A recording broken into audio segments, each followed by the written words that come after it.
Welcome all.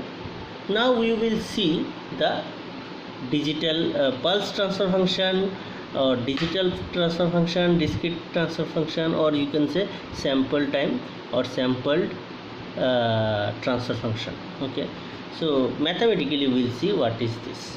Say I am just drawing one thing. Say this is R of S. His signal is sampled, and after sampling I am just notating it as R start. Then after that a transfer function G of S, and it is C of S. If I further sample it, it will become C star of S. Just consider I am after sampling I am just considering the signal as R star. As you have seen that this is the analog signal. After sampling, what I get, after sampling this value I get first sample, second sample this value, third sample this value, fourth sample this value. So these are the sampled data. So this signal you will get actually here, R of S. I will show it how it looks like in next lecture. So this is R. After sampling it is R star, means R star is the sampling of RS. Okay, C star is the sampling of sampled signal of C of S. Okay, so this is another sampling, and I just consider at every t second I am sampling it. So just consider it as S dash switch, and this is S double dash switch. You can just consider S1, S2, S3 in this S dash, S double dash, anything you can choose.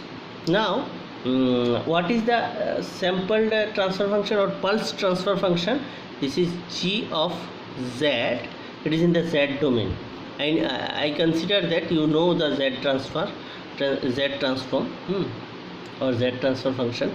So G of Z is provided by Y of Z divided by R of Z, means output Z transform of output divided by Z transform of input, considering all initial conditions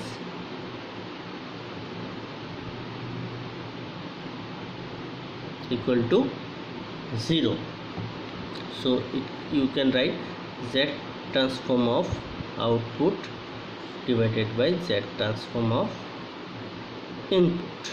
Now here it is actually not Y, you can just consider it as C of Z. Here output is not Y of Z, right?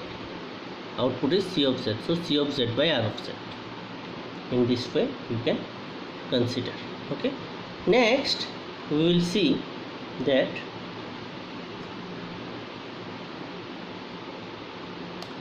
what is the value of C of S. Now we will try to see it mathematically how we can obtain this.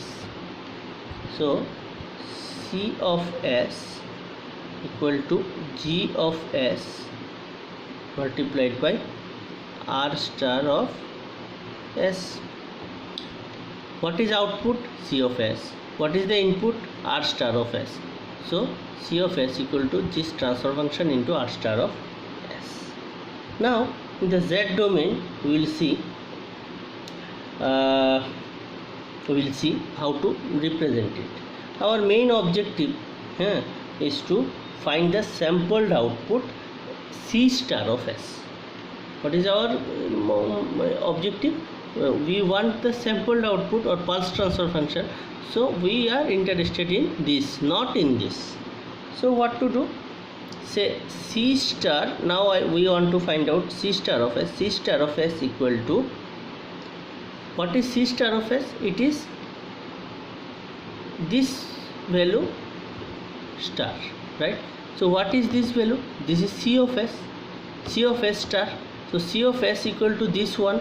So we can write G of S into R star of S star. Okay, so it will become G star of S into R star of S star. It will become G star of S into R star of S. Since R star of S star equal to R star of S. Now you might ask me, why R star of S star is R star? Because you see, R of S is a continuous time signal, R star of S is a sample time signal. If you again sample it, you will get the same output, is not it? Say I am having this signal, so say it is R of S. Now what is R star of S? This value, and this value. Every t second I am taking the sampling. First sampling this one, second sampling this one, third sampling this one. If you twice do this, you will get the same value. If you connect like this, R of S, this is R star, again you are sampling it, then you will get again R star only, because at the same time it is switching. If you switch it at the same time, you will get the same output here also, here also. Okay, the switching must be similar, then you will get R star of S star equal to R star of S. Now you see, we have got up to this. Now if we take the Z transform, it will become C of Z equal to G of Z into R of Z. So what is C of Z by R of Z?